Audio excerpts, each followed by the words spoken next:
அஸ்ஸலாமு அலைக்கும். இன்றைக்கி நம்ம தோட்டத்தில் என்ன பறிக்க போகிறோம்னா பிரண்டை தான் பறிக்க போகிறோம். நோன்பு வந்ததுலேருந்து நம்ம பிரண்டை பறிக்கவே இல்லை. ரொம்பவே இங்கே பாருங்க, நல்லா இளம் பிரண்டையாக இருக்குது,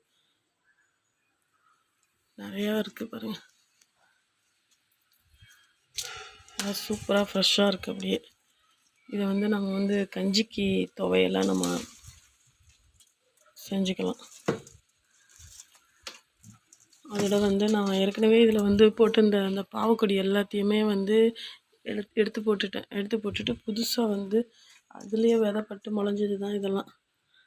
நிறையா புதுசாக வருது பாருங்கள். இலெல்லாம் எப்படி இருக்குது பாருங்கள். இலெல்லாம் நல்லா பெருசாக இருக்குது. இதுக்கெலாம் என்ன காரணம் தெரியுமா? நம்ம நோன்பு வச்சுருக்கக்குள்ளே மிச்சமான நோன்பு கஞ்சி ஊற்றுறேன். அதான் இதுவும் நோன்பு கஞ்சி குடிக்குது. அதனால தான் இந்த இலெல்லாம் நல்லா பெருசாக இருக்குது. ஆமாங்க, நம்ம கஞ்சி குடிச்சிட்டு மிச்சம் இருக்கும் பாருங்கள், அதை நல்லா கழுவி இதுலேயே நான் ஊற்றிடுவேன், செடியிலே ஊற்றிடுவேன். உங்களுக்கு பார்க்கக்குள்ளே தெரியும். அதே போல் செடியாக வரையும் நல்லா சூப்பராக இதில் கொஞ்சம் செடியாக வர போட்டு விட்டேன். அதுவும் நல்லா அழகாக மொட்டு வைக்க ஆரம்பிச்சிருச்சு பாருங்கள். நல்லா எல்லாமே இதெல்லாம் கொடி இது ஃபுல்லாக இருக்கிற பழைய கொடி எல்லாத்தையுமே எடுத்துட்டேன். பாவக்கொடி எல்லாத்தையுமே எடுத்துட்டு இது ஃபுல்லாக இப்போ எல்லாமே புதுசாக வளர்ந்துருக்கு. மேலெல்லாம் இருக்குது பாருங்கள் பிரண்டை, நல்லா புதுசாகவே இருக்குது.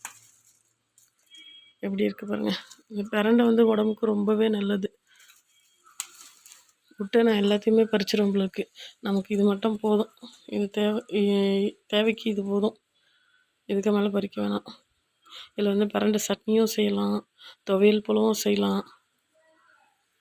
உடம்புக்கு நம்ம இது அதிகமாக சேர்த்துக்கக்கூடாது. வாரத்தில் சும்மா ஒரு 2 தடவை சேர்த்துக்கிட்டா போதும். ஏன்னா இது சூடுன்னு சொல்லுவாங்க பிரண்டை. அதனால் இந்த வீடியோ உங்களுக்கு பிடிச்சிருந்தா கமெண்ட் பண்ணுங்கள், ஷேர் பண்ணுங்கள். இன்ஷா அல்லாஹ் நம்ம அடுத்த ஒரு நல்ல வீடியோவில் சந்திப்போம். அஸ்ஸலாமு அலைக்கும். Happy gardening.